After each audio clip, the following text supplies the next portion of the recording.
these last few weeks, I've been decried. I've been shouted down when I said Wicked Realm Games, I gotta did it too, watches this show. So now that we have proof, I'm going to first renew my request for Hot Tub Chakotay. And secondly, I have a list of crew that I think are absolutely essential to the continued growth of Star Trek timelines. They are, in no particular order, Speedo Picard from his Vacation to Rising, Salamander Paris from the Emmy Award-winning Voyager episode Threshold, Mudbath Walks on the Troy, Alan Moraine skipping Cisco, every single Clint Howard character, heavy on the Tranya, please, Bubblegum Scent, baseball card collecting Kivas Fajo, and of course, regular Kivas Fajo. Regular Kivas Fajo. Regular Kivas Fajo.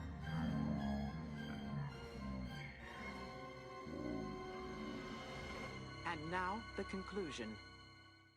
Welcome, ladies and gentlemen. Coming to you live in Technicolor from the beautiful Hollywood Hills, California. The show where the total retail price of their advice is $0.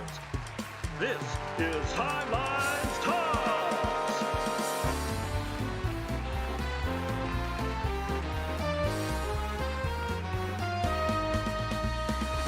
Featuring guest musical performers, Metallica frontman, oh my, it's Stars and Garters. Also featuring, hey buddy, you're a tier 9. Look out, it's Automaton 2000. And now, from Spreadsheet City, here's your host, Captain Idol.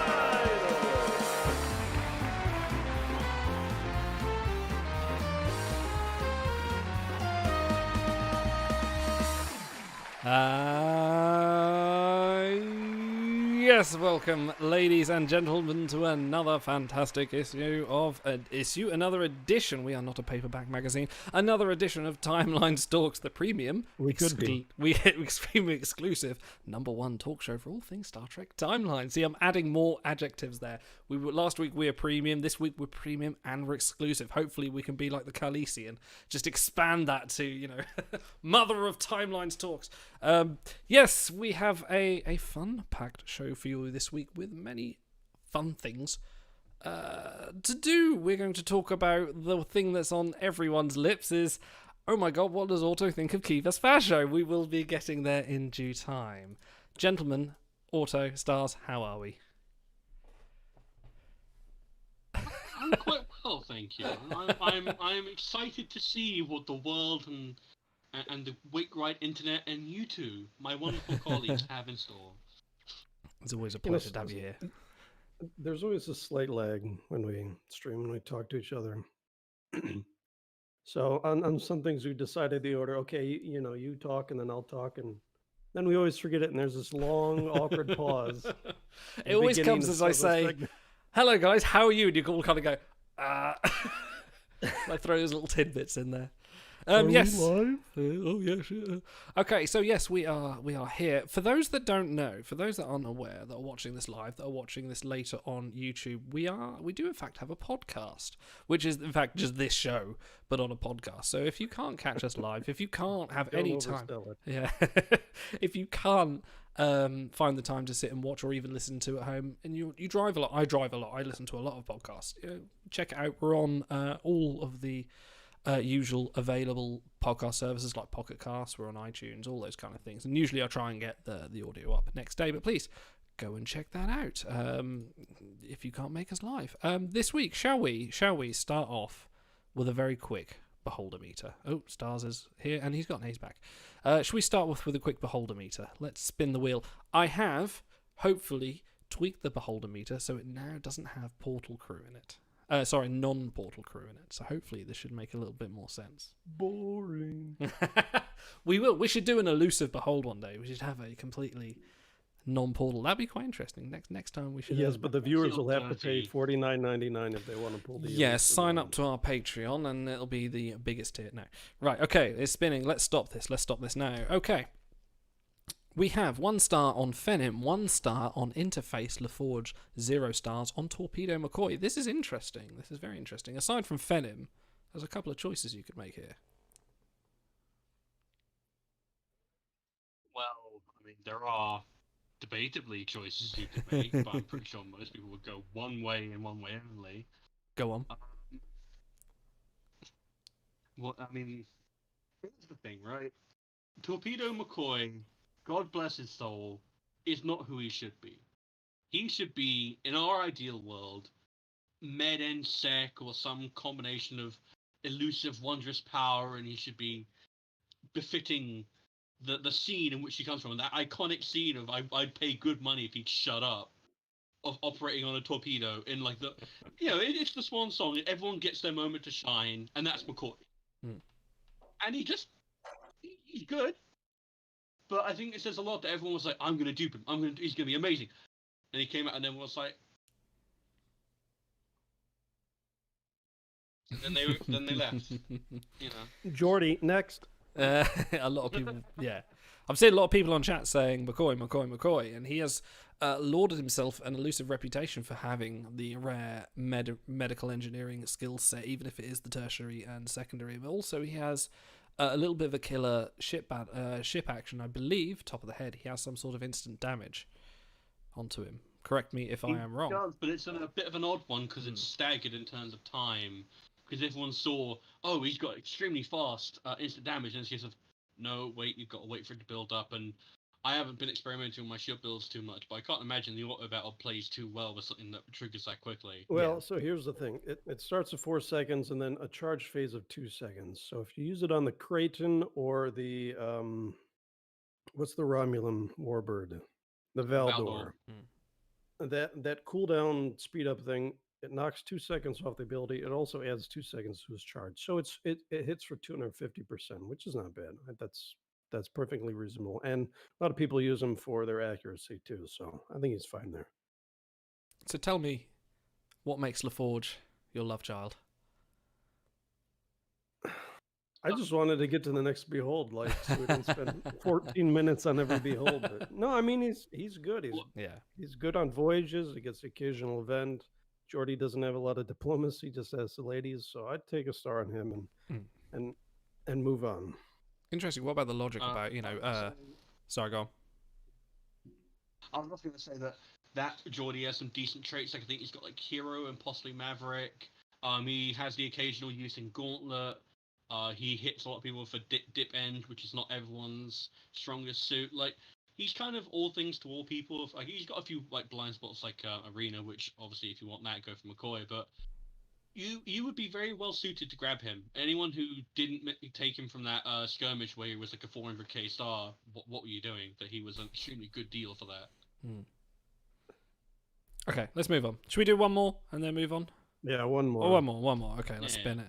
Bloop, bloop, bloop, bloop, bloop, bloop. That's what you're waiting for, wasn't it? Okay, one more. Okay. We still haven't gotten the sound effects. How do we not have a soundboard? I'm gonna get one. I'm gonna get Stream Deck. This is possibly a controversial one. So Hugh Culber, 5 stars. You're not gonna pick him. He's already finished. The Bees, War Correspondent Jake, 4 of 5, or Vice Admiral Janeway. Now, toss up. Vice Admiral Janeway, very good card, but would you take the last star to get rid of Mr. Correspondent? I need the toilet urgently, Jake Sisko. Oh, I thought you were going to take one of your breaks that you do on every stream. No, I'd take Janeway. She's still, I think, the number 3 command base. Gets plenty of events. And Command Eng beats about, 12 other combinations that you could have. So That is a very good card. There are a few situations where I would dupe a Culber and or airlock, but it wouldn't be this one. Yeah, take a star on Janeway, I guess. Yeah, Janeway I've been using as kind of like a bedrock for my my command engine on voyages, and the only reason I'm probably going to phase her out is because I lucked into getting Braxton recently, and that's obviously a massive upgrade in terms of voyage power, because she's in roughly 110, 120 range, and Braxton is obviously number 1, so that's a sizable increase. But even still, like Janeway events aren't going anywhere. No, and I think we'll touch on that a little bit later. Yeah. Yes, we shall. I promise to you, the viewer. A few people would take him either to freeze or because they're low spending. Yeah, I could see that too, but I feel like if they're a crew that you aren't excited to finish, you should wait until you get them in a behold and they save your bacon against really bad choices, and then you know you would be in their debt, as it were. This, of course, is not a really bad choice. This The is only quite an other- obvious one. Yeah, it's quite an obvious one. The only other sort of like logic I could see for taking Jake would be, I believe he counts for inspiring. Okay. Yeah. I do believe he has a stat boosting collection, but obviously it's a case of if you're banking on that being expanded, which so far it hasn't. But if you want to play the long game, I could see the logic in that. That being said, like in every other respect, even this is the thing we talk about often, but you can't take cards just because med. You have to take them because they're good as well. Yeah, I think the whole because med, so people say if they've got med, you have to take them. I think is a little bit of a if you've been playing the last 2 years, I think it's a little bit of a flawed argument these days. I know we've spoken about it off camera somewhat.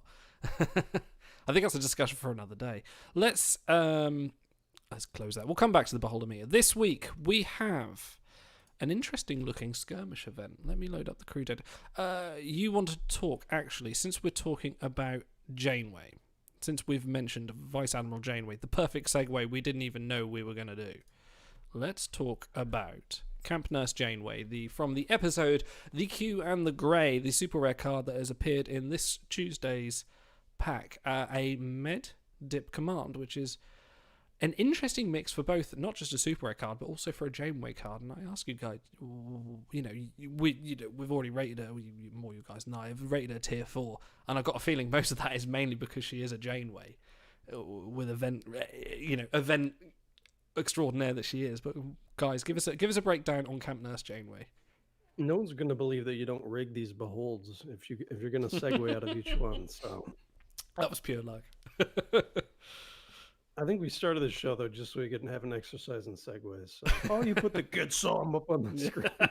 Okay, so we're gonna detour again. Like this week can't be that exciting if we started with 2 beholder meters. So they had a crew offer up. It's like 4 10 packs and $4.90 deal for $5 or whatever. And it's like they gave up on trying to sell it to you at the bottom. At the bottom, it just says "Get some crew." Just get some crew or whatever. Who cares? So, just, if you want, you don't have to. Future bit. We'll have to work on some future bit where we're like, "Get some." I have to say, I have the stream going on like little things just so I can keep an eye on the chat. And I looked over and I saw the "Get some," and then just above it was like Desperate Riker, the jazz hands, and the image of him with "Get some," like that sold me. Because you always see that's a bit. You always see the deals, and they're always just like amazing offer, best offer yet, best value. And this one's just get some crew. So deflating. Well, I mean, to be fair, people always lambaste them for is that really good value? So they're like, all right, get some crew or don't, I think every freemium game does the best deal, is always, this is the best deal, this is the most worth your while. This is just, at least this one's honest. This was literally, you can get some crew. They're not lying. And it's the most honest slogan that they've had yet. Get some crew. What are we talking about? Camp Nurse Janeway. So I saw someone in chat point out that art is pretty good. It is pretty decent. That being said, she looks very Mrs. Columbo in that shot. I'm guessing Q was being particularly annoying at that particular screen cap. So it's good, but it's just kind of, I don't look at it and think, yes, an iconic Janeway moment. I look at that and I think, yeah, I would look like that if I had to deal with Q too. I mean, she's good. She's not.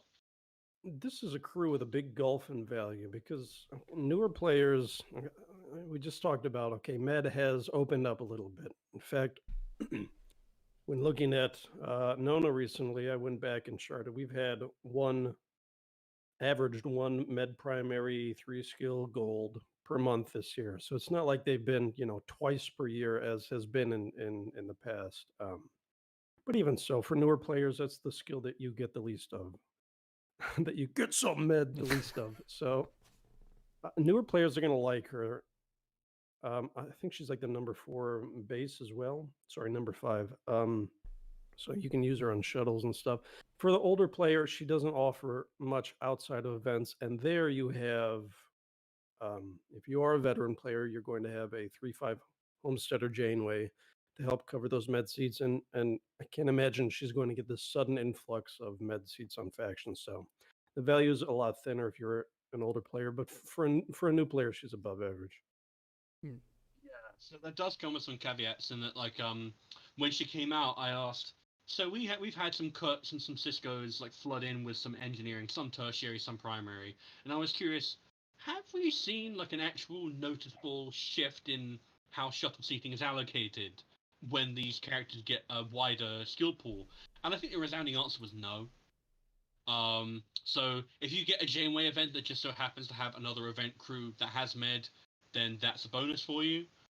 But it's a case of, as with everything, command, dip, sec are your bread and butter for event machine. So, yes, number 2 Janeway med, whatever that's worth. Yeah, they match it more to the big bonus featured crew than they do the variants of everyone. You do have some very obvious names like engineering for data or science for Jedzia, etc. But yeah, usually it's just a featured crew, and then every once in a while you get an event with like 5 med and command seats, and you're like, what the hell are they doing?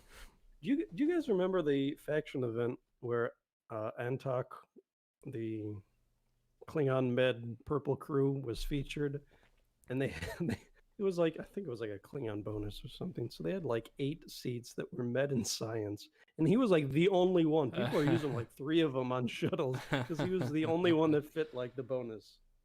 Incidentally, it's the last day of his gauntlet today. So funny, another segue. It just happens. Sorry, Gary. Well, I was going to mention like 1 or 2 more things, which is basically a case of my God, I feel like really stupid. Speaking of med command, so yeah, there was a med command seat in the Mistress of the Mirrors event just passed, and I was like, yes. Who's this for? Is this for the rare people who have like Pollard and Phlox like me, or is it for a case of, well, you're gonna have tons of command crew because it's a mirror event? You know, I guess. No, this, as Big McLarge Huge pointed out, this is for the people that found Nona in Dabo and pulled her and then sighted her up. Only to realize that she wouldn't get a bonus until next week. Yeah. So a bit of a rough one. Should we talk about, I'm going to divert slightly, this wasn't in our show notes, but I'm just going to bring up the pack itself, actually, because there's a few interesting cards in here. The gold's featured, it's a Q in the grey event, or it's specifically a Q, no, was it, what's the phrase they said? Hang on, let's look, a QU series? No, hang on, that's terrible. It is said, not Q2. Very funny. It's not very cute. It's not, is it? Oh dear. So in this pack, we've got a variety of Q people that you could pull, and if you've got Bell Q being the only one not in the portal, but we also have Galaxy Gallivanting Vash and Q2 cards that not exactly breaking the boundaries of ranks, but interesting nevertheless. They should have put Lokek Sato in there for all the Qs that she has in her name too. Unofficial Q variant. Honestly, this is one of those packs where I look at it and I go, well, the 4 stars are pretty good, but I don't think I care for any of the 5 stars, because I know that if you're an art aficionado like Auto here, I'm sure you saw this pack and you were like, but for the rest of us, we sort of go, no. But Riker Q is like a really decent like Riker faction piece. Robin Hood is like still one of the top sec bases for Picard, and I'm pretty sure in the super rare Vanity collection. This Janeway, like we're kind of dumping on her a little bit, but the fact that she's still a very, very decent card for newer players who are lucky enough to get her in a 6-pack. They'd be happy to have her. But it's just a case of those 5 stars don't do a massive amount for you. Like they debuted okay and then sort of went downward very quickly. Vash has, for my money, the best art in the game. So that's a very nice suit. It's a very expensive suit. It's a combination of the Cruella de Vil streaks of gray in the hair. And, we know what you think about Dark Empath Troy.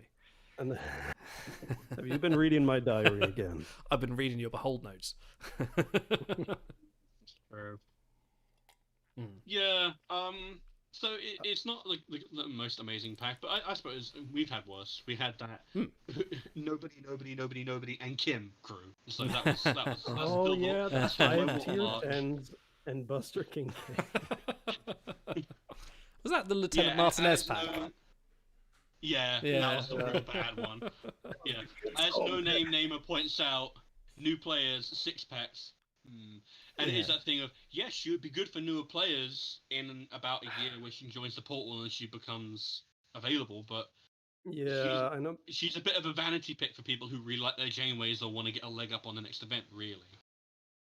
You would be probably pretty surprised at how many people pick up a game and start spending right away.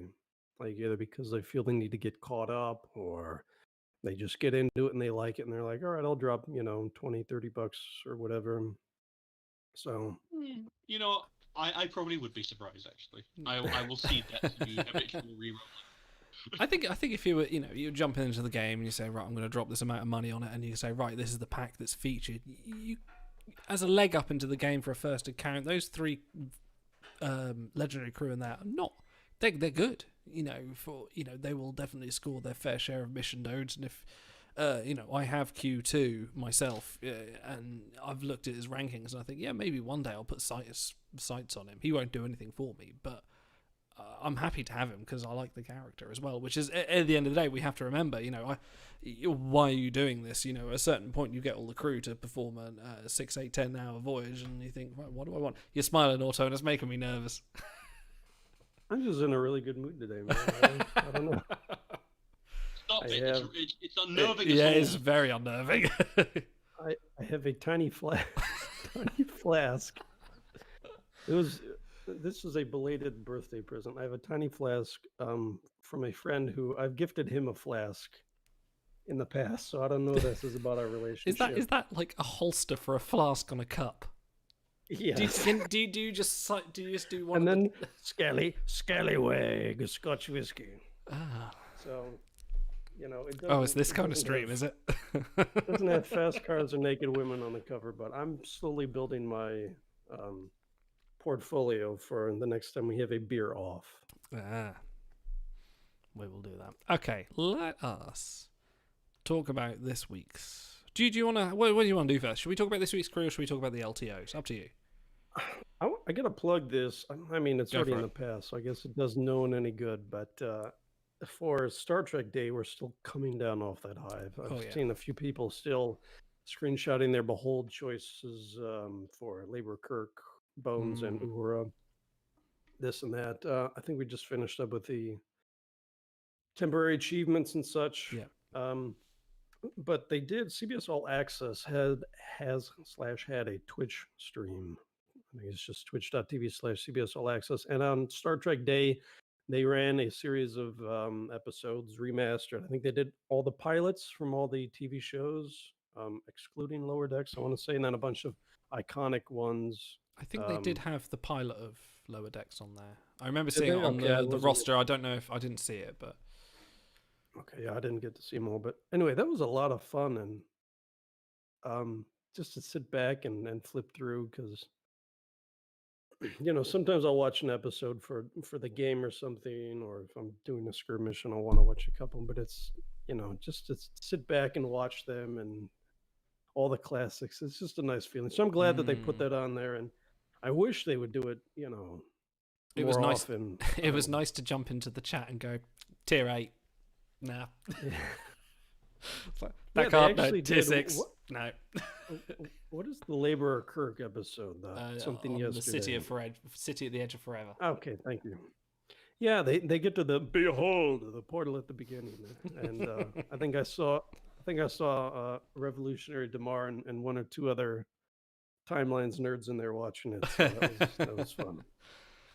I think I did post on and say, well, they're not, I can't remember what episode it was. And I said, well, they're not very good at Eng. And someone posted back that I didn't know it, said, oh, well, I'll take them in a Behold. I was like, yes, there's someone in there that plays Timelines. It was quite reassuring. But no, that was good. I really enjoyed the fact that they put that on for free to sort of just play some Trek for Star Trek Day. And honestly, they could just run that stream forever. I would just occasionally put it on the background. That'd be great. Yeah, I mean, I have Netflix, so I have them all, but I would just like to have it on a channel on shuffle that I can leave on in the background. So, I'd subscribe to that, but I'm sure they could make more money. Well, yeah, I mean, I'm sure I think they did like a Doctor Who marathon on Twitch, and I know they do like a Bob Ross thing every now and then. They should just have like all the classic Star Trek just running every day. As a case of you tune in at like 5 p.m. It's like, oh, I'm watching in the light. You tune in at 8 p.m. I'm watching Interam Stellar Legos, or whatever the bloody long DS9 title. You I don't picked know why that. I picked that one. I picked that title of all things. Let me pick the one that I don't know what it is. I did that to myself. I think the bonus is like, back. Don't worry about it. Don't worry about it. Back in the 90s when we were first watching it, there wasn't we weren't watching it with other people, and the fact that you've got that chat there is actually quite nice.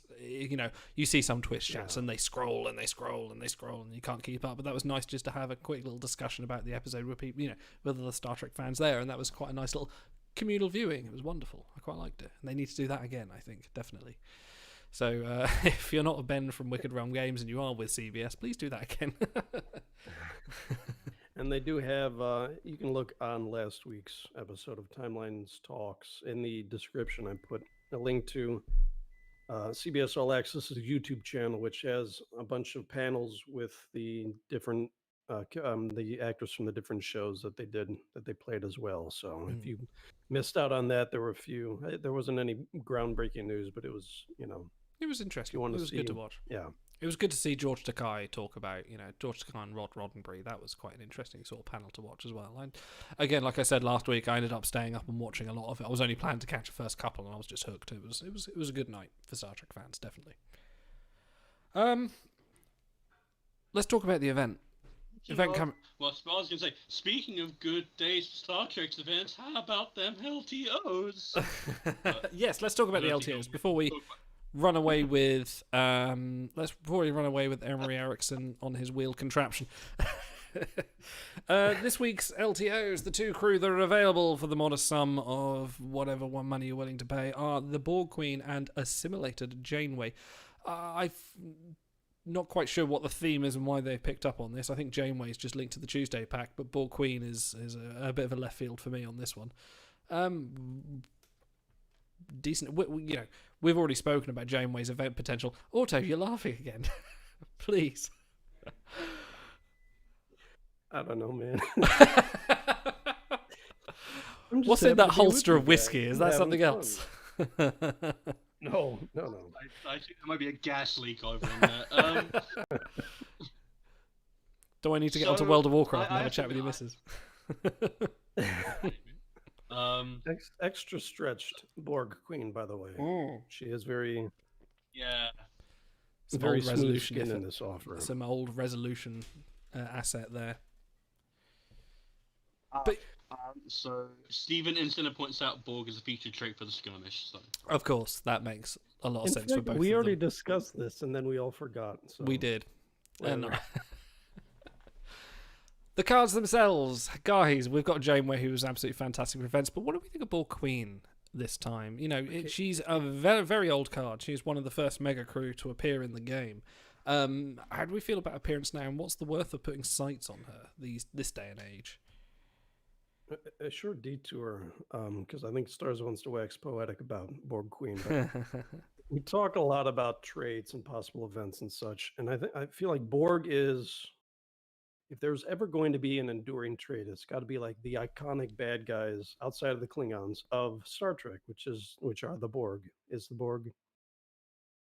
I gave up trying to keep my tenses straight years ago, as Braxton would say. But so they've had, I guess technically they're the only trait to have two megas. They had a mega back in 2017, and then they had that mini mega at the beginning of 2019, and then another event here. So even though it's a skirmish and you're not going to be unfreezing all of your 7s of 9, it's still nice to see that they haven't been forgotten. So I feel like that's probably the one trait out of the whole batch that we're likely to see, if not every year, maybe a couple here and a couple there. So in terms of value, I just like that trait. Yeah, Borg are enduring. So, well, enduring unlike their queen. Because here's the thing, I've wanted Borg Queen for years. And there's an alternate timeline out there where I took her. There's an alternate timeline out there where I took her instead of Tempted Data way back when in a Begol, because I remember I had those. It was between Tempted Data and her, and it was a case of ooh. And I went Tempted Data, and I don't think I regret that decision, but I also regret that decision. Because now I'm looking at Borg Queen, and I'm like, I really want you as a card. You're really cool. But I have Maxwell Forest 4 out of 5, and I would never, ever use you. Yeah. And that's sad. That's actually genuinely sad. Do you ever think that they would bring in because this is the Alice Creed Borg Queen, do you ever think they would bring in the Susanna Thompson Borg Queen? I think that would be interesting. What would they name her? Would they name her Susanna Queen? Because they'd have to have a different name to differentiate her. Which episode was she in? Was she in Dark Frontier? Yes. Or was it, yeah, because they brought Alice Creed back for Endgame, didn't they? Yeah. If he was the one in Unimatrix Zero, you could say Unimatrix Zero Queen, and I think you'd get away with that. That's true. Yeah, that's a good example. That'd be an easy way to get around. I would love it if they did a refresh on that thing, but also someone they point out in the chat, Sight for Love and Sight for Fun. Yeah, like, true, but I'm not. This isn't the case of Sighting for Love. This is the case of $9.99 for love, and I'm not made of money. Yes. Okay, so he had Stars had a behold earlier this week with Mirror Regent Wharf at 3.5, and Replicant Boothby. No. What was it? Boothby Replicant, whatever his name Boothby. is. Yeah. Yeah, at I think he was 1.5. And this guy loves his wharves like you wouldn't believe. So he's like a crew I could use twice a year on shuttles, or the number 3 Voyager in the game, and he was like legitimately torn. So I will give Stars props for putting his money where his mouth is. That being said, he did take Boothby at the end, but I think when it comes to the honor sale, he's going to drop a whole lot of war sites. Honestly, if you, I don't know if I'm going to go so far as to drop all my sites on like Niners Wharf, but there's going to be something. You're going to see me come in. I'm going to look at all these wharfs. Wolfapalooza 2020. But, you know what? I made up for it by taking Will Scarlet in a Begold at some point, so I was quite happy with that. Guess what? He's fine. He's not a merry man, but we love him nonetheless. Get some wars. So I would take that offer. Just have nothing but a wharf. I'd buy it. When is Wharftober? By the way, we're talking about. I would get number 1 in each one of those events.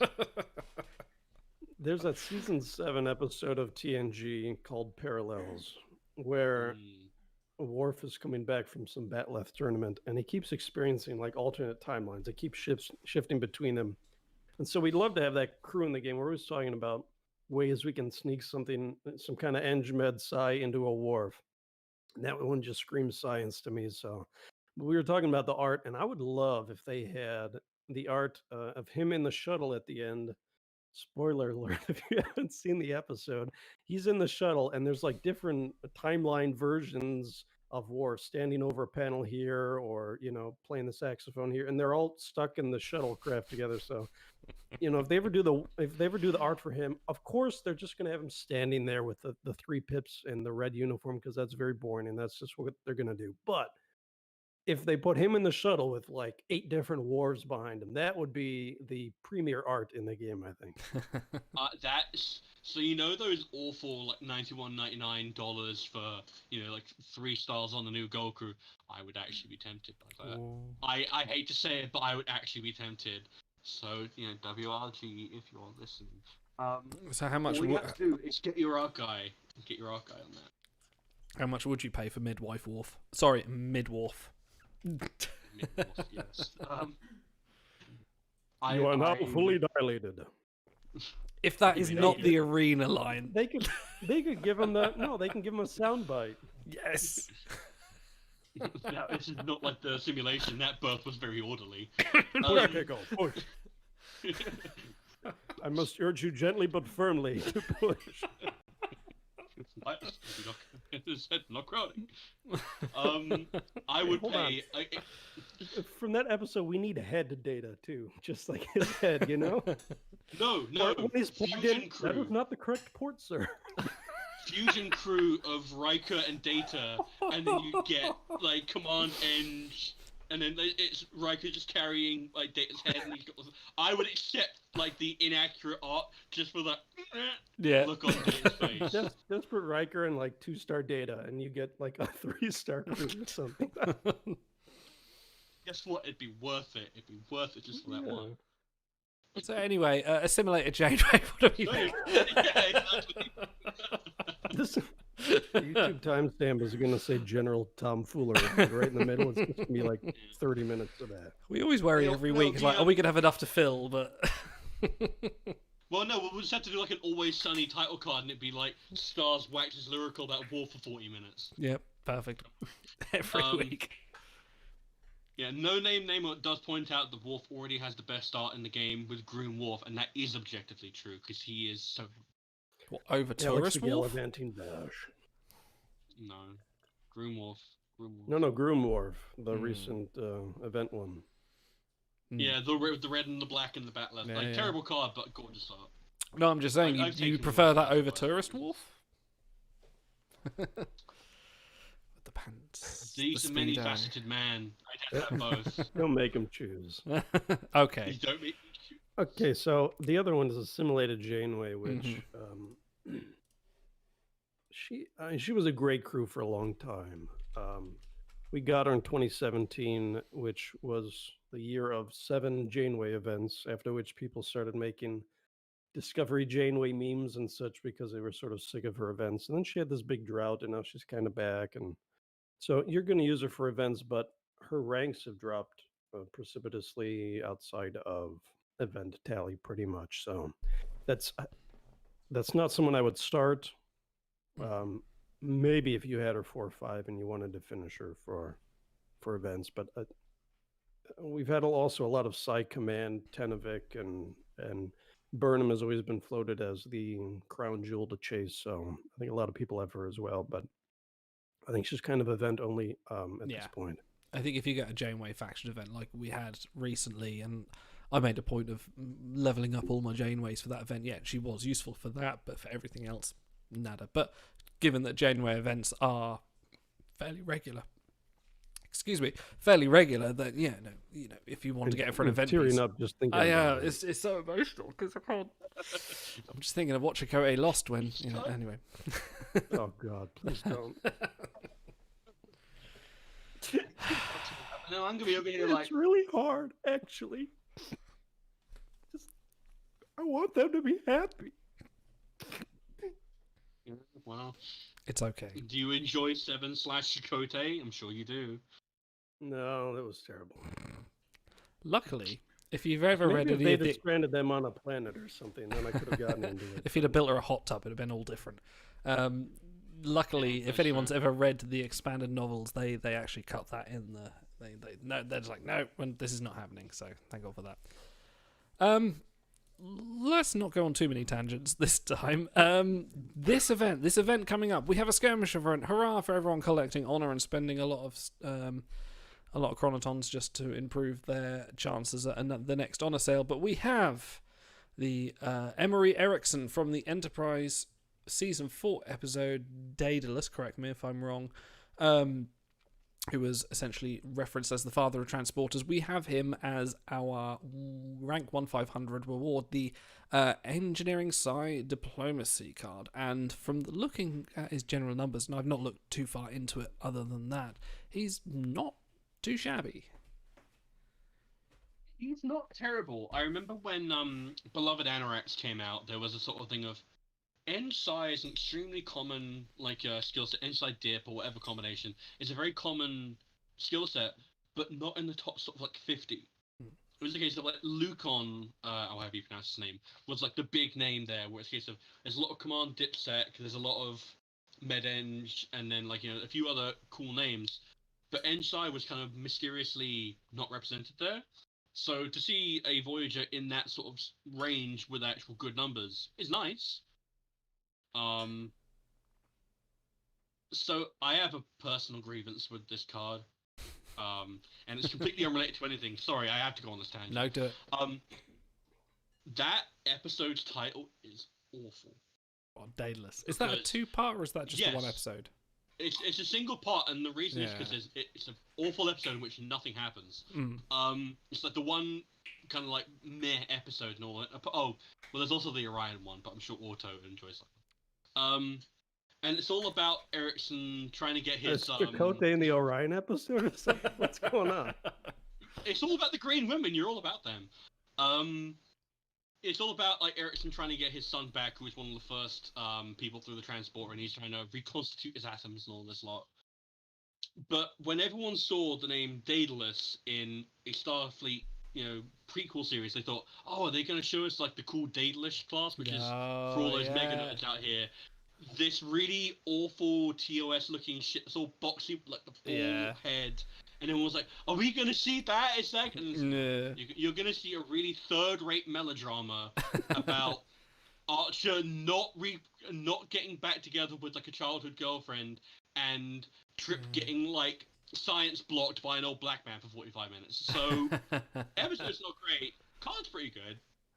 I like the art. I have to say, I was a bit skeptical of how they were going to portray, Emory Erickson himself. I thought it was going to be, in my head, I thought it was going to be Edward LaForge with him just staring at the screen in his wheelchair. But actually, that card art is actually quite nice.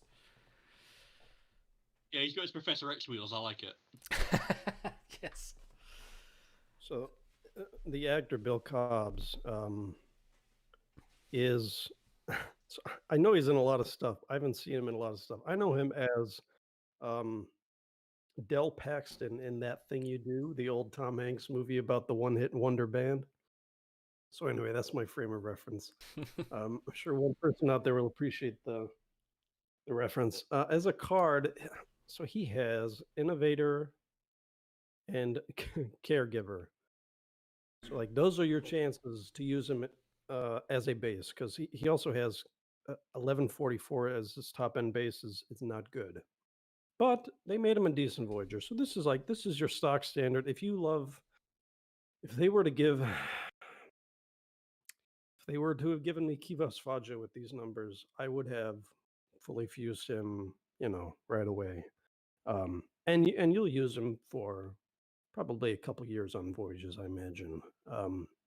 I think he's only behind Interface LaForge and Red Angel for voyages in his skill set. So yeah, I mean he's fine. He's got stock standard new crew numbers, which is nice. I mean, a lot of people they're just churning out the same cards week after week. Yeah, but they're also giving you a chance that if you like a crew, they won't be completely invalid unless it's Kivas Fajo.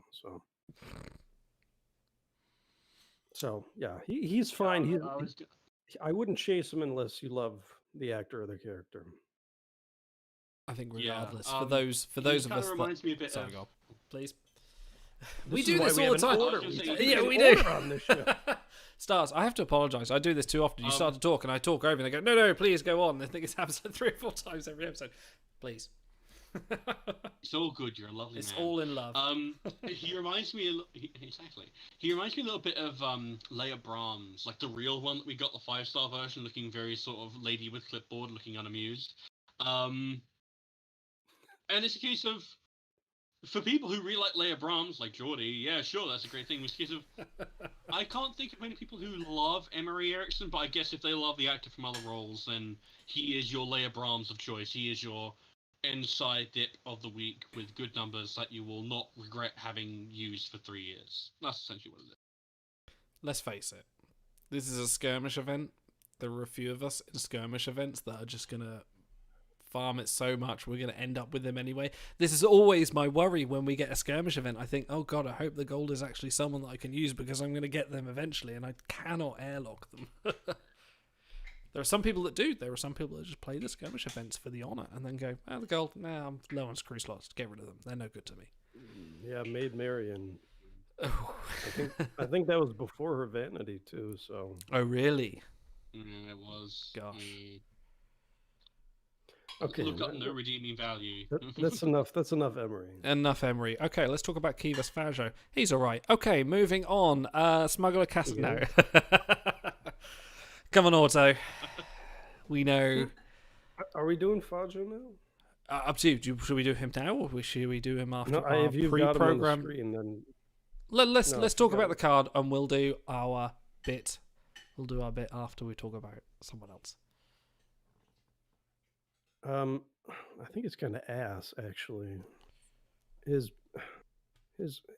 are like 2017 numbers, sort of, for a really good super rare. He's like Voyage 100 or something. He's missing a few traits. I think he's missing Merchant, which is debatable, and he's definitely missing Saboteur, which is a trait that we like for possible event use. And we'll get into that later on, but like he just doesn't have anything. I think in his arena is like it's +8 accuracy to 8 seconds, so he's probably going to be the one that you use in this skirmish. If your if your battles go longer than 4 seconds, like probably a lot of the people listening like to blow stuff up and move on. But if they last for a while, you can use them there. But you're going to freeze them and you're going to forget them. I mean, he has a couple traits. Thief had an event bonus recently. Mm-hmm. Scoundrel had a mega. We could get Criminal, and then Rich only has 3. So you're at the mercy of traits. You know, I'd rather have Greb Nedlog at this point because at least he's better on ships, and has a better dip base. So there's just not much there. It was a big. Yeah, I opened the event notes Shan put on the forums, and I saw Kivas Fajo. I'm like, ah! And it said 4-star new. I'm like, ah. So, I mean, we have them in the game. These one-offs, we almost never get 2 of. I guess I'm trying to think. Kamala is one that I can think of. Beyond that, I can't imagine them doing 2 of him. So I guess this is my shot at Fajo, and he will probably be airlocked. Not airlocked. He'll be frozen when I pull his 4th copy in 2 years when they update the portal. So that's where I'm at with him. See, Auto is doing a really good job of like projecting like an image of this is all fine, of strength and fortitude, but inside he's dead. He's gone. Those tears earlier over Chakotay, that was denial. There's a reason I have a giant bottle of Scotch whiskey next to me on that. As soon as we cut the stream, I'm just gonna. Yeah, you guys are lucky. We're gonna hear about this for weeks. That was bad. What about you 2 lovely gentlemen? Any thoughts on Kivas Fajo? I like to have him. You know, again, there's the logic of thought between legendary and super rare crew and how they approach the card collecting aspect of the game. In that, okay, legendaries are hard to get, and they should be hard to get because you need them to boost your game collection. But the super rare should be for the people that go, I like that character. Let's grab them. I have a chance of actually getting them before they hit the portal in a year's time. So, I think for some, and apologies, Auto, but some niche crew, which fairly niche outside of our little bubble, you know, it's nice for them to give the opportunity for people to go, oh yeah, I remember that episode. Oh, he was really cool. I've got a chance of actually getting at least a star on him. If I perform in or at least 3 stars on him if I perform in the event. And if you're interested in the pure kind of, I want these cards, I want these characters because I'm attached to them from what I've watched from the TV series, then it kind of makes sense. But yeah, I think for that, you know, I had the same kind of thing with Nepenthe Riker when he turned up and he was like, oh, he's a 3-star. Oh gosh, I wanted him to be worth more, so it made more of an effort for me to get him. But like you said, and you and Star said when we were talking about him on the stream, I was actually relieved the fact that actually I can have him for relatively easy just by, you know, in that case, ranking in the event. So it was, I think it's a trade-off. You want to be able to collect these cards, but you also, if you're attached to them emotionally, you want to be able to have them to be worth something because they're worth something to you. I think if he had been in Galaxy Purple, that would have changed things because Sexai is a pretty good Voyage combo to try to attack with new crew, and and then the fourth copy, you can freeze them when you're done using them. But this is not a crew with long-term potential, really. So the question of do I want to spend a citation on him is, for me, it's no. I wouldn't advise a new player to do it either. No. Because you're gonna get a Picard or a Burnham or a Dax or something in a month as a purple who would be better better to use that citation on. Stars. Sad. Well, I was going to say it's a bit funny now that all three of us now have had cards that we really, really want in the game. You know, I had Tourist Wharf, you had Nepenthe Riker, now you've had Kivas Fajo. In this case of all three of these men are near and dear to our hearts, and they are free to give that love to all. But love comes at a price. Is that love comes at a price? Love comes with the addendum of, I'm gonna freeze this character and they're gonna be my avatar for a little while. Yeah, essentially.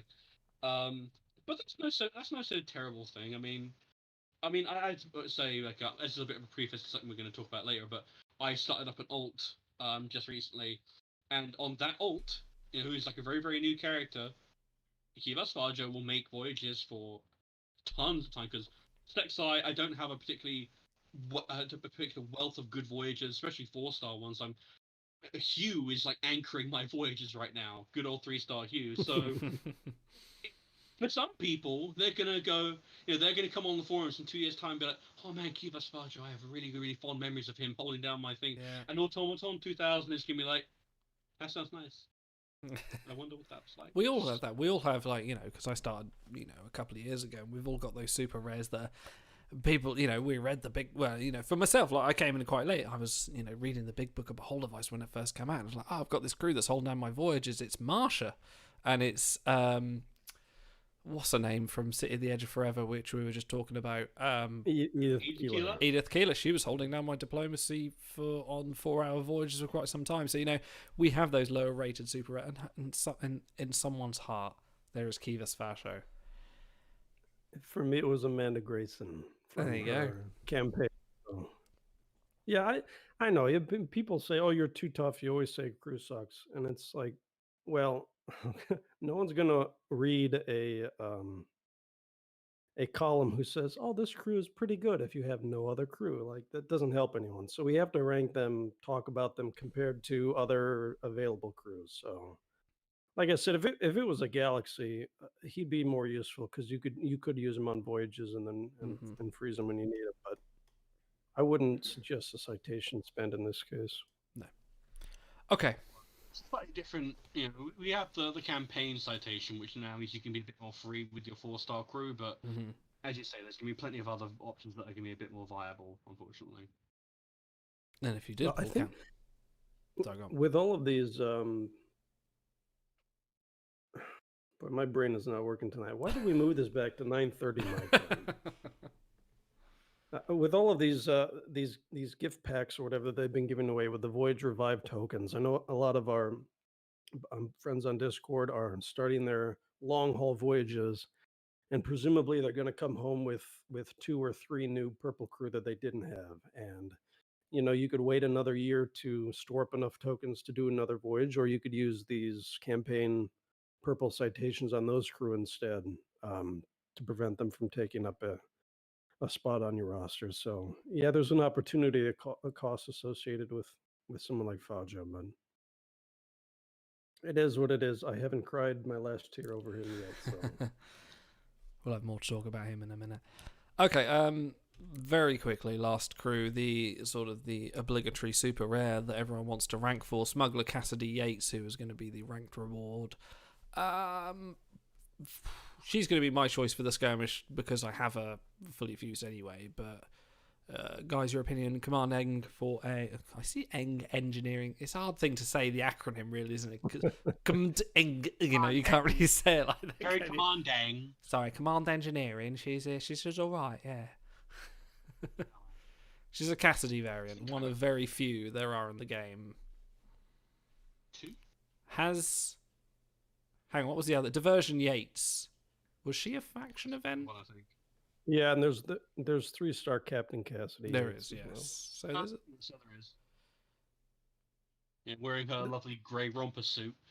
This guy wrote the cadet advice, and he has no clue who she is. So, and that's why I've got you re-revising it.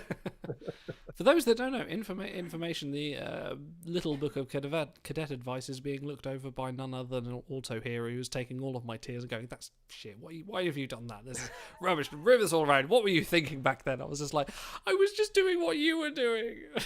No, you did great. From you. I learned by watching you. Never meet your heroes. What can I say? Do right.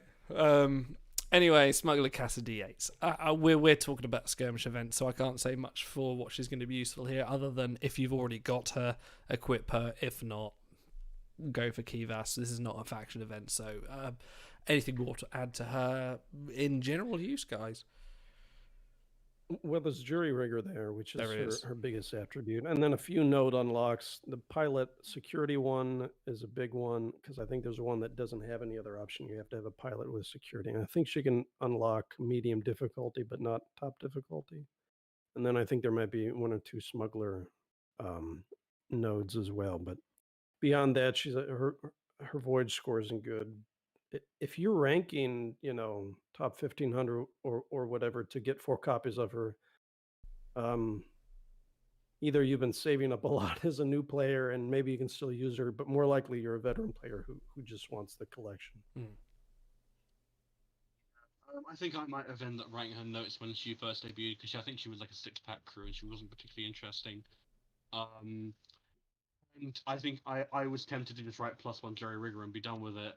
Because even when she debuted, she didn't have particularly great stats. I think it was like a top 50 Voyager and like bases in the top 30, which I add on top of everything else. It's very, very mediocre about it. It's a case of, why would you pull 6-packs for this crew? At least for Janeway, that makes sense. Like Captain Nurse Janeway, okay, there's some value there in the long term, but I think this was pre that Discovery Mega where we had like 2 jury riggers in a row. In this case of, I feel bad for anyone who spent dilithium on Smuggler Kasidy Yates and then had to deal with the fact that Kaminal Saru and Runaway Poe came on and basically made that investment completely ridiculous. But I think her greatest contribution to Timeline's history is when she came out, jury rigger was still relatively hard to complete. This was, I think, before Determined Janeway. The Mega, which was jury rigger, and then I think in that same event we got the 2-star Torres, who was a jury rigger, which sort of loosened up the threads a little bit. But like when she came out, I remember seeing so many screenshots of people at like 24 out of 25, and then you see the silhouette in their cryostasis of Smuggler Kasidy Yates. So she was like the one who, I always say, if you're going for crew for collection, you are renting that collection bonus until the next easy crew comes along. So whoever pulled for her for Dill, they rented her for the jury rigger collection for, I don't know, 6 months or whatever until the next crew came along. So she did have her place at one point, which is kind of funny to see. But yeah. Another conversation to have in the future is, when we talk about the Diplomat and Vulcan collections, how many, and especially now we know Spocktober is coming, how many Vulcans are they going to add there, and how many people went, I need to cite all my Vulcans now as well. Hang on, like you say, you're just renting the space until later, and how much of the long game are you playing, waiting for that +1 Diplomat proficiency? Now, Idle, I think you have to remember that while Spocktober is coming, there's going to be 1 Spock, and then 10 Discovery crew, 11 Lower Decks crew, and 1 TAS crew. And then you're going to feel really silly. And it's going to be the Brat Merchant Mega. See? Okay, I concede. I can't argue that. I really can't. Because we're coming up on an hour, and we are. Help me. We have tried so hard to do shorter episodes. Everyone's like, "This is too long. I can't watch it." I'm like, "Yeah, well, sorry, but well, guys, we just have fun talking with each other." So I do believe come up on an hour. I do believe it's recap time. Do you agree? Well, hold on now. We have one more thing to talk about. Please. This new Borg ship, because we have not done a lot of ship discussion to this point. I can tell Idle doesn't want to do it. But, no. Sorry, I just saw Ben pop into chat and saying, "What is Spocktober?" I'm like, yeah, whatever. what was it? It's Robot Cops or something backwards. It's really fun. Of course, it's the RoboCop mega we're all missing. Come with me if you want to live. Borg Queen ship. Sorry, different movie. It's amazing. I was going to say, if you want a Peter Weller connection, he was Admiral Marcus in Star Trek Into Darkness. And That awful. And he was in the Terra Prime episodes of The End of Enterprise. He was the lead antagonist in them, yes. It's a double track connection. Anyway, Borg Queen ship, before we wrangle this on any longer than it should be. I'm sorry, Borg Queen, what? Borg Queen ship. I was going to say, Borg Queen ship. Sorry, your pop filter is sorry. making things difficult.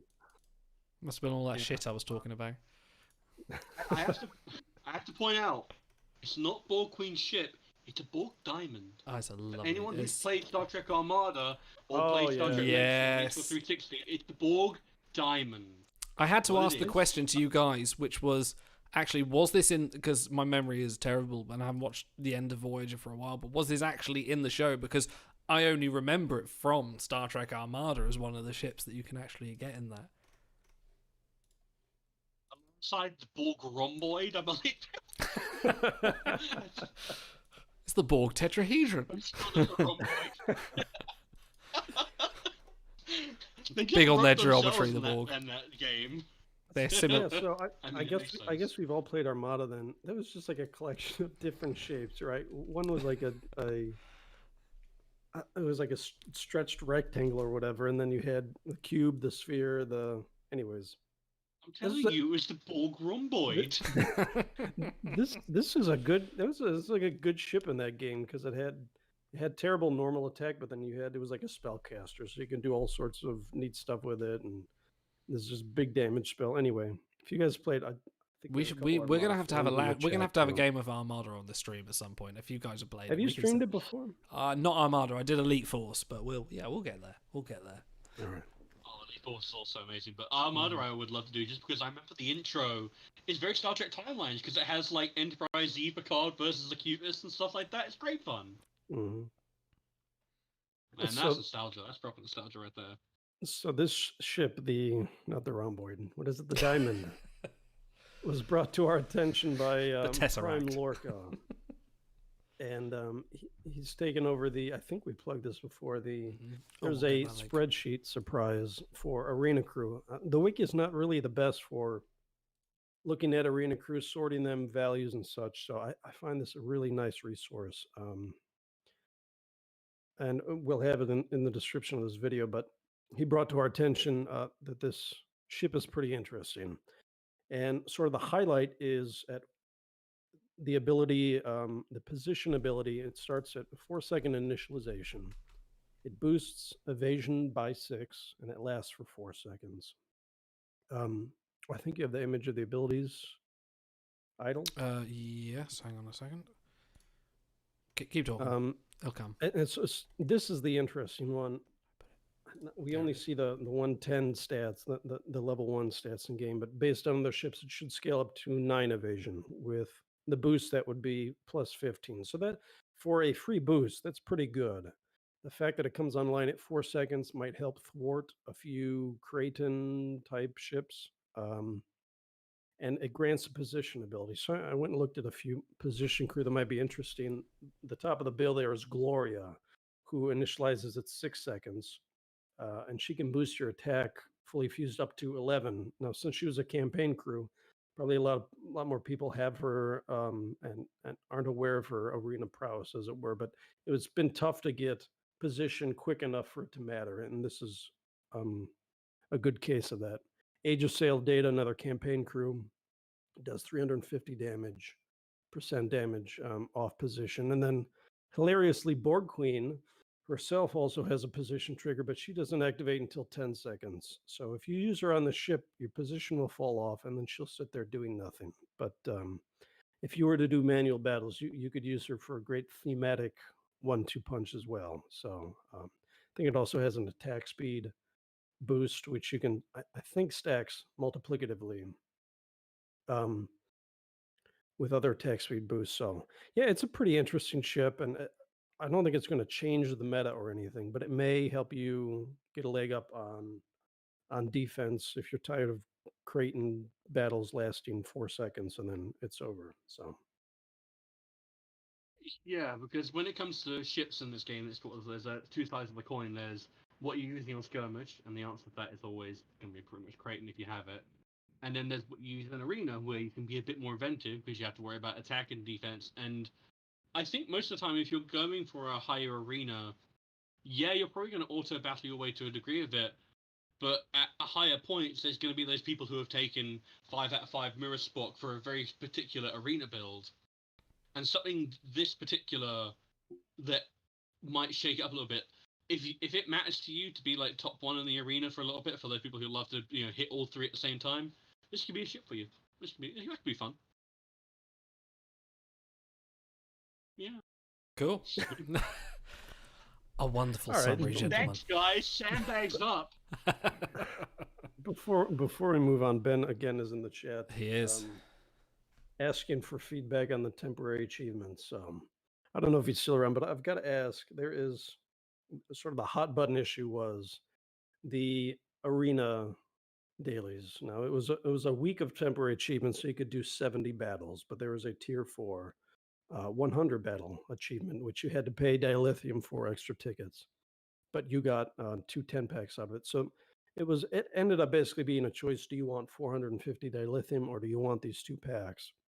And I can sort of hear his voice echoing in my head about too much UI work, because we talk a lot about, oh, wouldn't this be cool? Wouldn't this be cool? And he's like, there'd be a lot of UI work involved, so we couldn't quite do that. So I feel like this was maybe a way to give players a choice. You can keep your dilithium, that's great. It's it's what 400 for doing for that last year, or you could turn around, spend it, and get some packs which are cheaper, I think, than any other source. If you have 490, 390, whatever this was, 225 dilithium for a 10-pack. So I feel like that was a good way to give us choice without asking their already overtaxed engineers to do more UI work for them. So maybe I'm way off base, but I like that they gave us that choice.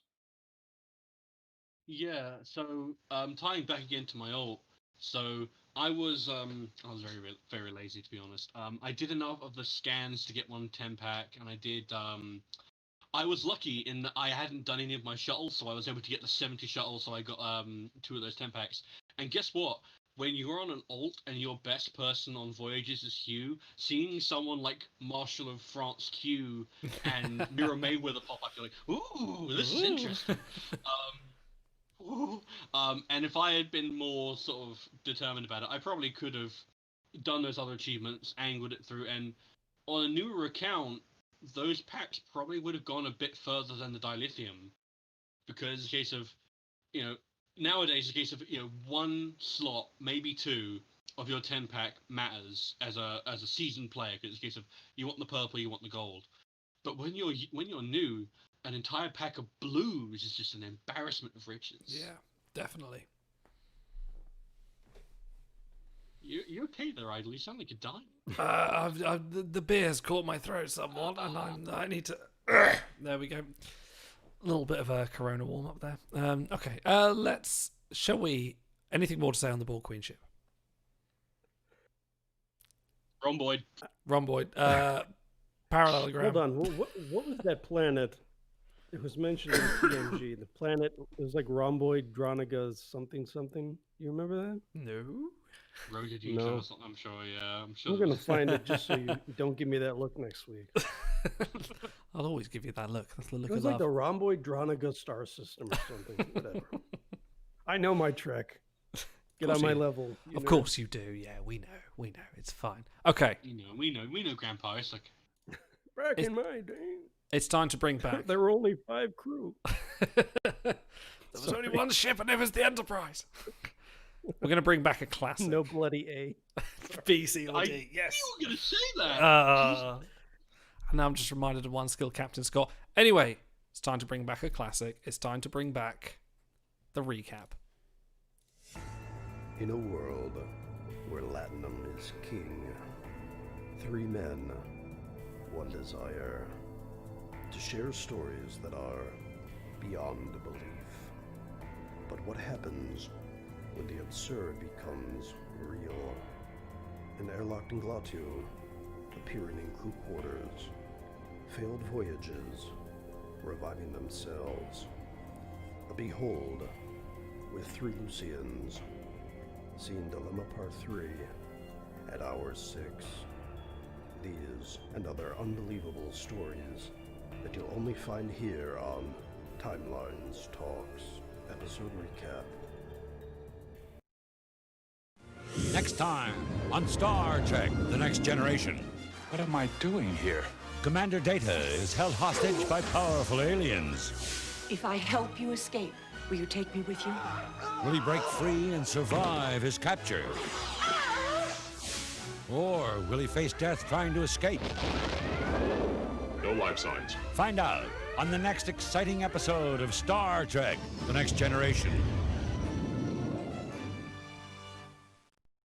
Yes, we're going to talk about The Most Toys, the Star Trek Next Generation episode that features Kivas Fajo. If you weren't satisfied with our card recap, oh well, we have more for you tonight. Also, lead us away on this absolutely fantastic episode of Star Trek Next Generation.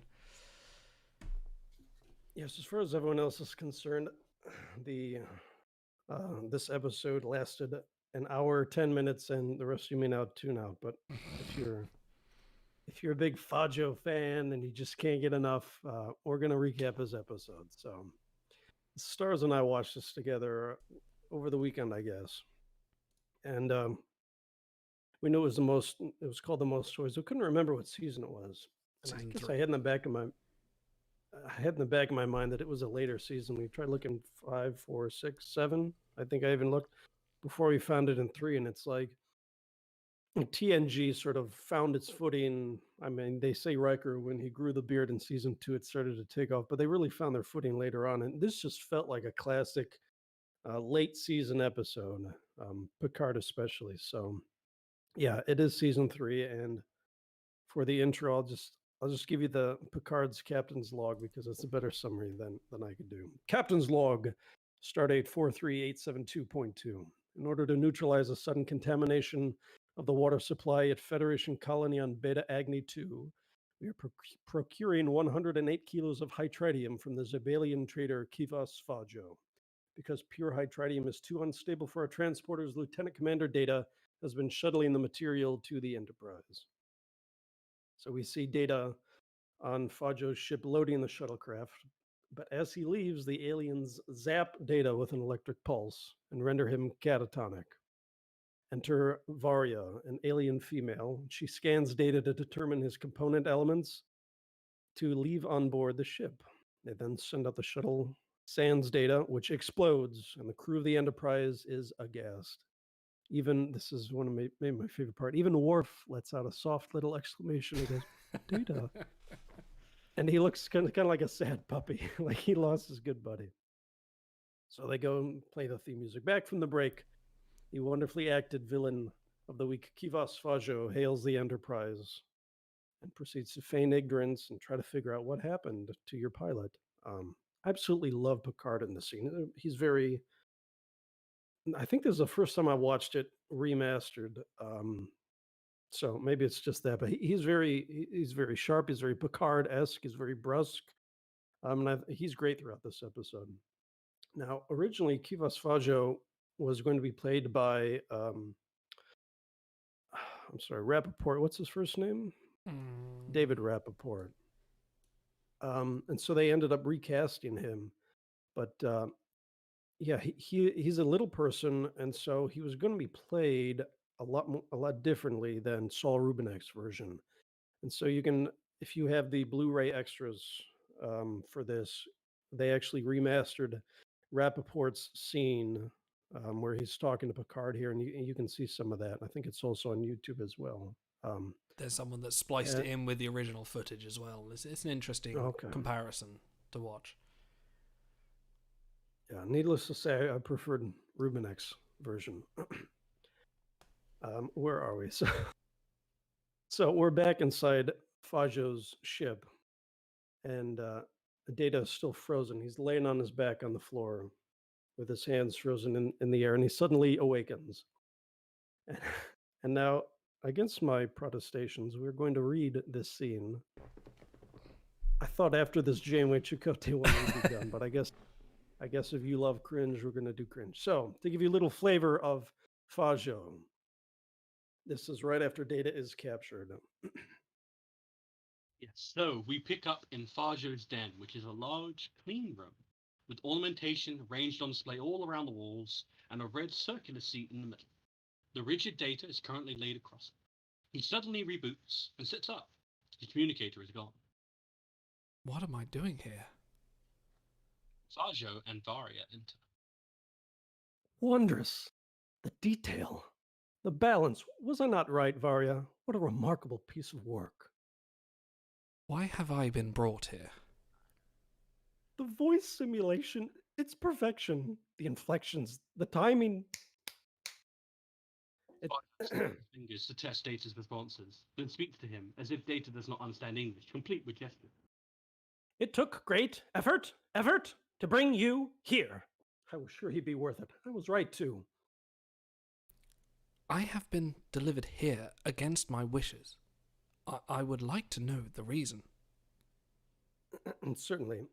You have been brought here for my enjoyment and my appreciation. Am I to infer that you intend to keep me captive? Captive. That's such an inappropriate description. My dear android, may I call you Data? It is my name. Data. You will be catered to, fawned over, cared for, as you never have been before. Your every wish will be fulfilled. I wish to leave. Almost every wish. This is unacceptable, sir. I have no desire to remain here, and even if I did, my Starfleet duties would not allow it. It's so single-minded, isn't it? But it's very polite, which is a very nice touch. I decline to allow you to leave. Then I am forced to attempt escape. Data tries to force the door open. 10 androids, just like you, might be able to force that thing open. But then again, there aren't any more like you, are there? It's keyed to galvanic skin responses and DNA patterns. Sorry. Then I will have to get you to open it for me. As soon as Data gets to almost arm's reach of Fajo, he is stopped by a green force field. He tries again at a run and is thrown back across the room. Oh, really? I wouldn't do that again if I were you. This is a proximity-actuated field. It impedes positron flow. It's very bad for the brain paths in the long term. I fail to understand the value you place on my presence. Well, just look around the room. There are items here gathered from half the galaxy. Right here. This is the very first Bassatile ever created. Sorry. Sculpture. Sorry. Fajo moves so that Data can see it. It's very, very ancient. Hundreds of years old. It's priceless. He goes past a beautiful porcelain urn on a stand to an orange rectangular thing. Come. This vase is made by the late Mark Offsell from Siri 4. Dolly. And this is the only known Roger Maris trading card from Earth circa 1962. The smell? Bubble gum. I've preserved the scent. What? A lapling. His huge blue eyes sitting in a case. I thought they were extinct. Extinct? Good. That is what is generally believed. She's the last surviving member of her species. They're very defenseless creatures, really. Everything you see in this room here, everything, one of a kind, unique, all original, just as you are, Data. There. That is your place of honor. Sit. You think perhaps it might be uncomfortable, but then again, you don't give a thought to comfort, do you? When Paylor Toff learns of that, he'll swallow his tongue with envy. I can't wait to see his face. You are the crown jewel of my collection, your treasure beyond compare. Yeah, go ahead. I think you should be flattered. I am not, sir. Most intelligent life forms find involuntary confinement offensive and inequitable. Moreover, you have violated Federation law. I know, what I've done is evil, selfish, immoral, unprincipled, illegal. Well, I've learned to live with it. The Andorians wish to make a bid on the shipment of Tellurian spices you offered. They've had 4 days to decide. Why do they have to decide right? All right. I must emphasize, Mr. Fajo, that I consider this a captivity, a hostile act on your part. You'll get used to it. So, in the next scene, the Enterprise, by the way, they flip between A and B storylines about 15 times in this episode, so hope your head isn't spinning by the end of this. The Enterprise is warping away to deal with this natural disaster, mission of mercy. And they have to accept... Say what? They're going at warp 6. An errand of mercy, a natural disaster, lies on the line. Warp 6. We can't tax the engines, you know? It's like pacing back and forth on the same piece of carpet. You'll just tear a hole in the space-time continuum. So anyway, we see Geordi and Wes going through Data's room, looking at his things and remembering their dead friend fondly. There's a book from Captain Picard. There's a hollow image of Tasha Yar. And then Geordi starts beating himself up for not figuring out what went wrong, what killed his friend. From that very somber mood, we go back to Fajo's ship, and Varia enters Data's prison chamber / display room and says, Kivas wishes you to wear this set of clothes and to sit in your chair. Data and Varia argue back and forth about his captivity, and Varia explains their ingenious plan to trick the Enterprise into thinking Data is dead by putting the composite elements onto the shuttle, and they scan him and think that it's Data dead. So after some banter, we learn from Varia that Fajo rules the ship by fear, and that maybe not everyone on board his ship wants to be there. The B story back on the Enterprise, Geordi is then in the captain's ready room with Picard and Riker, explaining that he still can't figure out what went wrong with that shuttle flight. He's really worked up, for Geordi anyways. And the superior officers are trying to calm him down until finally Picard sort of drops the hammer in a very Picard, very professional way and tells Geordi that he needs his full attention for the current planet-side crisis that they're going to at Warp 6. And Geordi grits his teeth and obliges.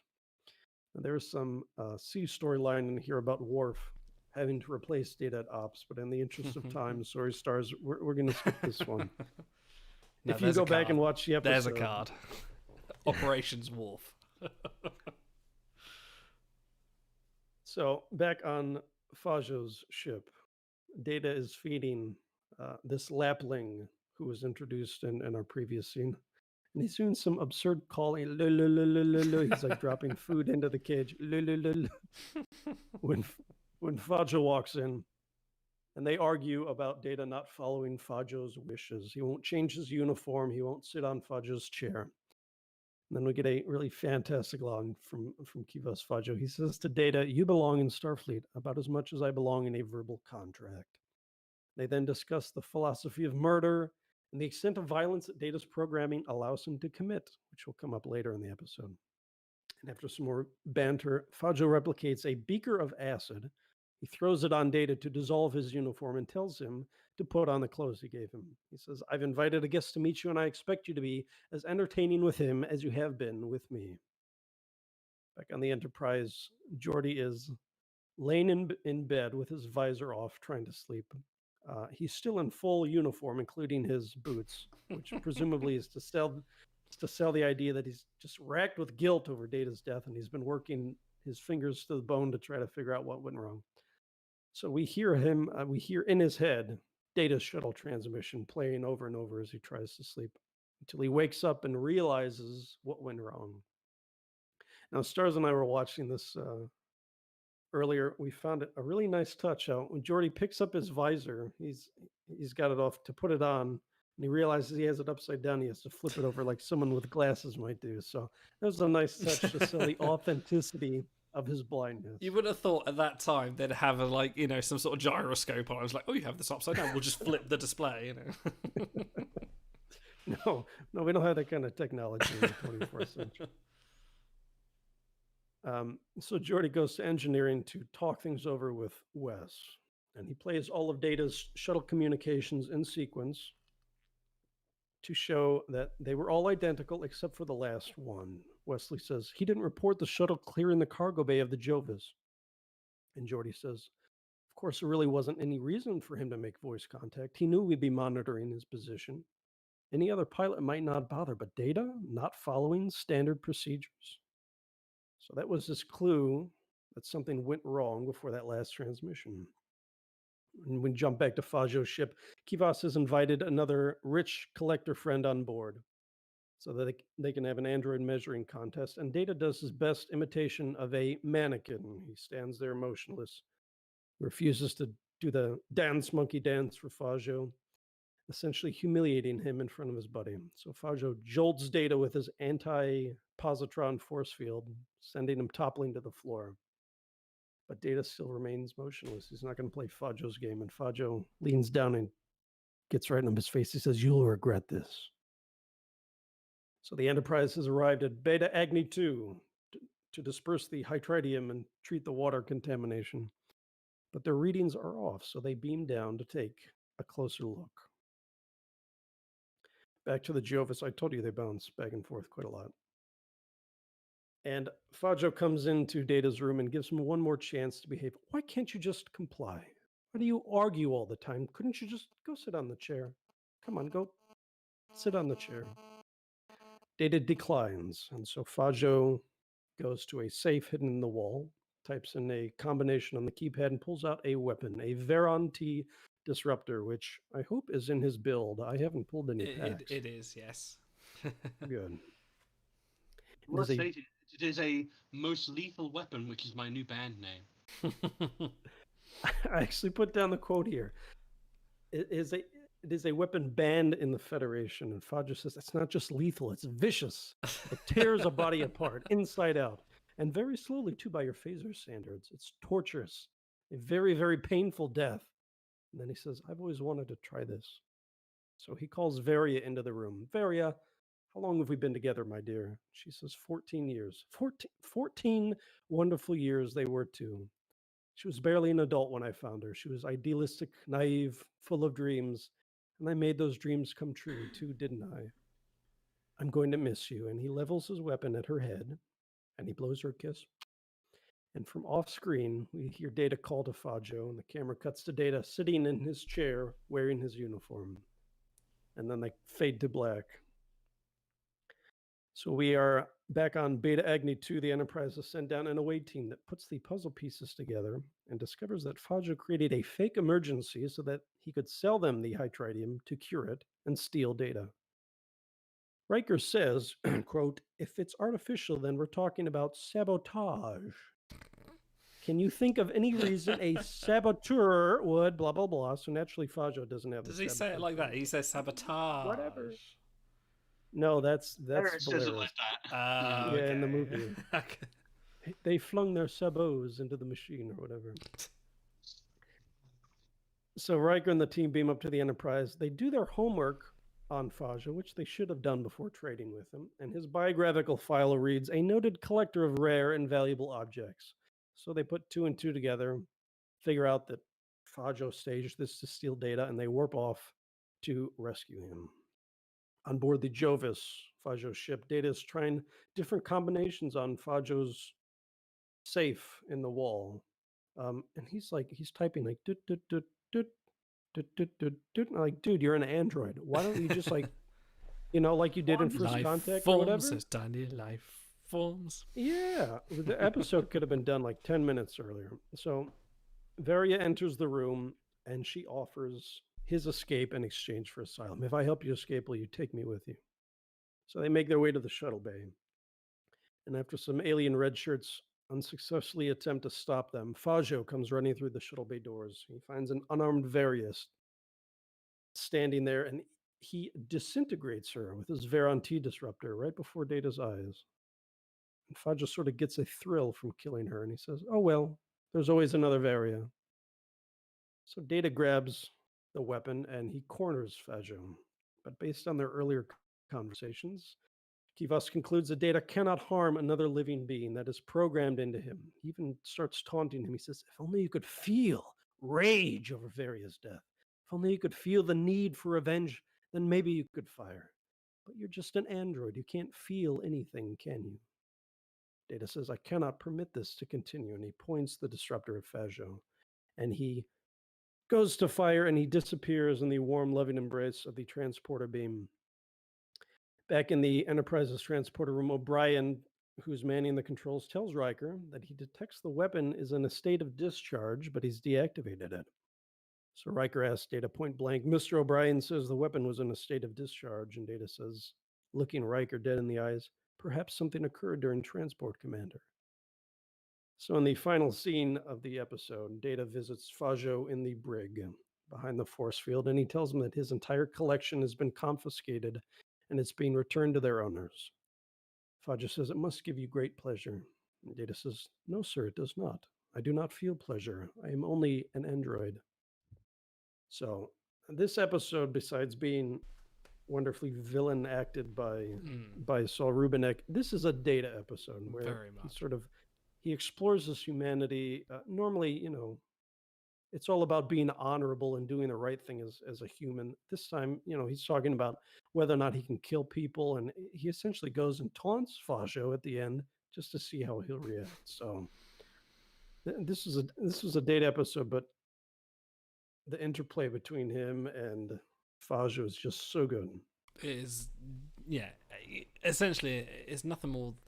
It is a bottle episode in the sense that there's nothing more than two locations that they're on that are not regular sets, but it's fantastic just because it's that classic TNG season sort of era where they played off a lot of the good dialogue that went to shape the foundations of what TNG became. So it's a brilliant one. As you said, it's a brilliant Data piece to see how Data would react to captivity and how he explores the element of humanity to go, I can break my programming and discharge this phaser. Oh, there was a mistake. Yeah, no, there's quite a bit of data growth for Data here, and it's sort of interesting in the case of working out, is he breaking his programming or is he just creatively interpreting it? Because it's a case of, killing Fajo in the end, does that not save other people? Is that in the calculus of his mind, does that not equal out to the sum of? And it's sort of an interesting thing because, like you say, it's a Data episode and it kind of poses that question of, is Data human, not just in the respect of can he feel things, can he grow to love and form relationships, but can he kill, can he justify it, can he get angry, can he form the need for revenge? It's a case of, I don't know if I'd go quite that far, because I cannot permit this to continue. Can be read in quite a few ways, but I don't think it's it's not an Arnold Schwarzenegger line, for example. But this isn't Commando, it's not a lot of some steam Bennett. It's a case of, no, I cannot allow this to continue. And that's a very Data thing to say. That's a very he sounded very regretful when he said that, So hopefully one day we will get a Jabalian prisoner Data in that snazzy uniform. Definitely like to see that. Well, how about an Ops Worf with Psy, huh? Yeah, there you go. There was, I think, you know what? We still have not had TNG Season 1 Worf. He was at operations a fair few times there as well. Red uniform. There's some Psy potential, Psy command. Yeah, Captain Picard wants his junior officers to learn. Those ops seats on the Enterprise are so luxurious. Whenever Worf's there, he slumps way down into it and leans back, Oh, there was definitely the Love Boat cruise ship element of early TNG, definitely before they went, oh, actually, hang on, this is a military ship. Wait a minute. But yes, I think that's a good time to call this episode. Stars, did you want to talk quickly about your alt and what you have plans for it in regards to this show? Yes. So the alt is very, very young. It hasn't even finished. I think I just finished episode 2 of the campaign. I haven't even touched elite difficulty because I don't have the crew for it yet. I didn't want to get too far, mostly because I kind of want to run this for the show, in a way. But I've already had some interesting things happen. I had my first, because you get given a premium pack right at the very beginning of the game, and I was like, oh, I might get like a really cool 4-star. I got a Begold, which was a really nice surprise. And we had like a moment of who do I pick? Because it was Captain LaForge from Timeless, it was Evie Suit Archer, and Lieutenant Commander Jadzia Dax, which is like the original release one. And it was a case of, okay, on any other account, this is a case of, okay, if I had stars, who would I pick? But it was a case of, who am I gonna get a really good Psy in the early game? And it was a case of, I think, to give you some context, I've got her up to the high level of level 30, because it goes really slow with 5-star crew at the beginning there. And she is not only my best Psy base, but also my best dip base as well. Mm-hmm. So, what I'm also going to do is, I still haven't claimed my TOS Begold. So what I was thinking was perhaps we could leave that up for the audience to decide if there's some kind of polling option on YouTube. I'm not sure if there is. Certainly can. I don't think I can. Hang on. I can't on this directly. I haven't looked into it, but we can certainly let chat know. Yes. So chat, all 15 of you who are wonderful, lovely, gorgeous people. I'm sure us 3 are probably 3 of them, so maybe 12. I thought you wanted them to choose next week. Well, I think it'll still be claimable in a week. I think it's valid for another 8 days. But I don't want to slow down your progress. I'm going very slowly. It's fine. So if people want to throw in their opinions or inflict a horrible, horrible fate on me, throw in your opinions on who I should pick. So for just a recap, this was the Star Trek Day Behold that was offered last week, which offered Labourer Kirk, Bones McCoy, or Gunslinger Uhura. I would suggest, if you want to chuck in chat now for the next sort of 5 minutes while we're still online, let Stars know what he wants. If you can't make it, if you're listening to this later or watching this later, go to the forums and post on our Star Trek timelines. Sorry, Star Trek. I don't know why I'm saying Star Trek. Our timelines talks thread on the forums and say, I would like Stars to pick this crew, and I think you're planning we're going to tally them all up, and you're going to pick the best result. Yes, and I will even record it for posterity, and I'll show off my roster a little bit. We might record a little bit of footage, because it's been a very slow sort of pace of news these last few weeks. Like, Star Trek Day was a big day, but it's a case of, it was mostly a case of really nice things for people, but not something we can really, be like, look, it's a brand new thing that we can break down in terms of the stats. It's a case of, you should probably pick this in the Begold. You're going to get a bunch of mysterious write-in votes from guests on the forums. So mysterious. There's a collection bonus. Should probably still be my #1 command base or something like that, or whatever. Yeah. Primary. Actually, like on a brand new account like that, I struck gold literally. So, yeah, Bones would probably be the wonderful put choice, but whoever I pick will probably end up being, as we say, like an early game hero. Absolutely so. Head on over to the forums, post on our Timelines Talk thread and say, I would like Stars to pick this in the Behold, and we will count them up and add them up. Or, send me a PM on Discord, send Stars. Oh no, you're not on the main Discord forum, but certainly me and Auto are both on the main Timelines Discord if you're not on there. And if you're not on any of them, well, you know what you need to do. Just read the message above and get some. Which, you know what? Through this entire show, I've been watching the little caption saying "get some" above the audience, and every time someone pops across, it's like, for now, it's Abraham Lincoln. Abraham Lincoln, get some. Labourer Kirk, get. It's just hilarious, whatever connotation. And I think, ladies and gentlemen, this calls it for this week's show. We will see you next week to talk about the fallout of whatever decisions we are going to reap from this, and hopefully not mess up Stars' account too much, which I don't think you can for any of those choices. So, from myself, from Auto, from Stars, thank you very much for joining us. We will see you next